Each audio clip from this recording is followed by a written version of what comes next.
Tudo bem, pessoal?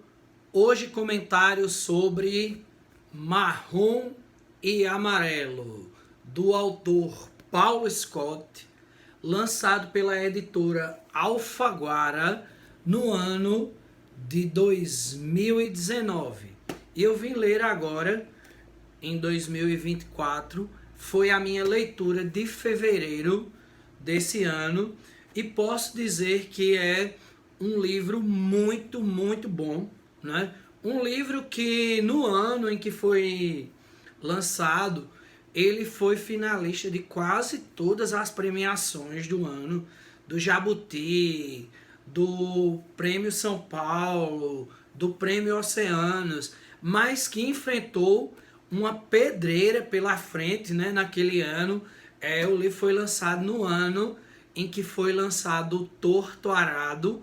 E aí, como a gente já sabe, o Torto Arado se tornou esse grande clássico, levou praticamente todas as premiações naquele ano e ofuscou um pouco o Marrom e Amarelo, que agora, no ano de 2023, veio ser premiado como o melhor livro traduzido, né? Ou seja, no final das contas, o Marrom e Amarelo foi um livro premiado com o Jabuti.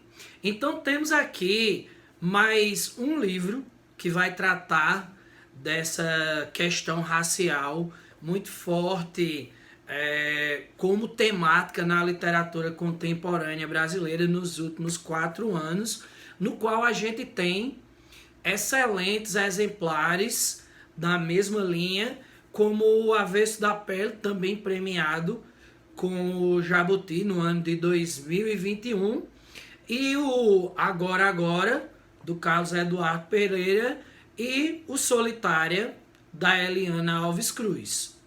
Aqui temos um livro que vai contar a história de 2 irmãos. Um é o Federico, não Frederico, como ele mesmo gosta de dizer no começo do livro, e o outro é o Lourenço, né? O Marrom e o Amarelo. O Federico é um sujeito que ele é de uma família preta, só que ele é mais claro, ele é o irmão mais velho, enquanto o Lourenço é um negro mais retinto, né, de pele mais escura, assim como os outros integrantes da família. Por isso o título do livro, o Marrom, que é o Lourenço mais escuro, e o Amarelo, que é o Federico. O Federico, ele é o grande protagonista desse livro. Ele é o narrador, né? Já que temos aqui um livro narrado em primeira pessoa a partir da visão do Federico. Esse sujeito meio sem lugar aqui nessa narrativa, porque ele faz parte, né, dessa família preta, sendo que ele tem uma pele mais clara. E ao mesmo tempo ele não é reconhecido pela sociedade como um homem branco. Ele nem é branco, ele nem é preto, ele fica meio nesse meio lugar amarelo, como é colocado no título. E aí ele vai trabalhar no futuro, né, em ONGs, em vários movimentos pela causa negra, e chegando ao ponto de ter que lidar no governo do Temer, mais ou menos ali, em 2016, com um grupo, né, que está tentando em Brasília criar um sistema para identificar ali a cor da pele das pessoas a partir de um evento que aconteceu mais ou menos após 2015, após o impeachment de Dilma, no qual as pessoas estavam revoltadas porque dizia que tinha pessoas que não eram negras tentando entrar nos sistemas de cota. E assim um grupo foi chamado para tentar criar esse aplicativo para identificar o fenótipo das pessoas, para ver se elas realmente eram pretas. Algo bem absurdo, que até foi tratado também no filme Medida Provisória, do Lázaro Ramos, né? Ou seja, um dos principais e talvez o principal tema aqui nesse livro não seja o racismo estrutural, que também é um tema, mas seja o colorismo, o principal tema nessa obra. Mas ele vai tratar também do racismo estrutural muito forte na cidade de Porto Alegre, né? Que também é tratado no livro O Avesso da Pele. Esse livro ele vai se passar aí em 2 tempos.